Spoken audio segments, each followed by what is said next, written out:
Europe 1, le journal de l'écho.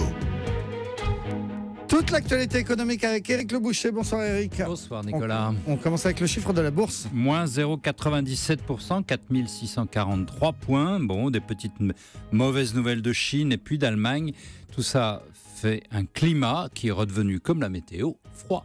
Le chiffre du jour. 800 millions de dollars, c'est l'amende que devrait payer le Crédit Agricole, d'après les Échos, à la justice américaine pour avoir violé les règles américaines d'embargo avec le Soudan, l'Iran, Cuba et la Birmanie. La banque verte, finalement, s'en sort pas si mal. BNP Paribas, l'an dernier, avait payé 9 milliards de dollars. Exactement, pour les mêmes raisons. Le tweet du jour. Twitter... Le tweet du jour. Twitter, en fait, va supprimer 336 emplois, soit 8% de ses effectifs. Twitter n'emploie 4000 et quelques personnes dans le monde. Mais c'est dans le cadre d'une restructuration pour faire des économies, pour plaire un peu à la bourse. Twitter est en réalité en perte de vitesse et il peine à se réinventer, en tout cas sur la pub. Le fait du jour, Éric Le Boucher, c'est cette fusion géante dans l'univers de la bière. Un Brésilien va racheter un Sud-Africain et les deux ensemble vont produire une bière sur 3 sur la planète. Oui, les marques sont connues, Budweiser, Stella, Corona, Pilsner, mais les propriétaires sont tous deux inconnus, ils sont déjà issus de fusions précédentes. Alors le Brésilien, c'est l'acquéreur, s'appelle Anheuser-Busch InBev.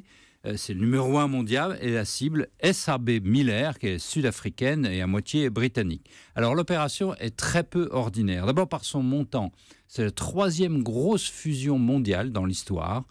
100 milliards d'euros.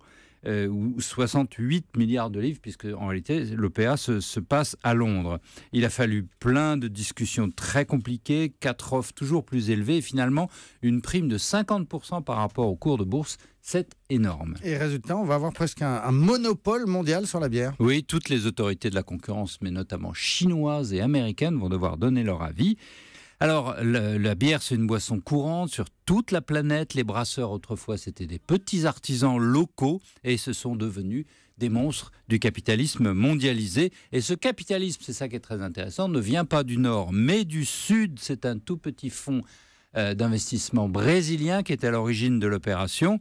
Sud-Sud, cette boisson si traditionnelle qu'est la bière, la recette n'a pas changé depuis 200 ans, finalement anticipe sur son époque. Vous buvez une Budweiser ou bien une Stella, eh bien figurez-vous que vous buvez brésilien. À la vôtre, Éric Le Boucher, on se retrouve demain pour un nouveau journal de l'écho.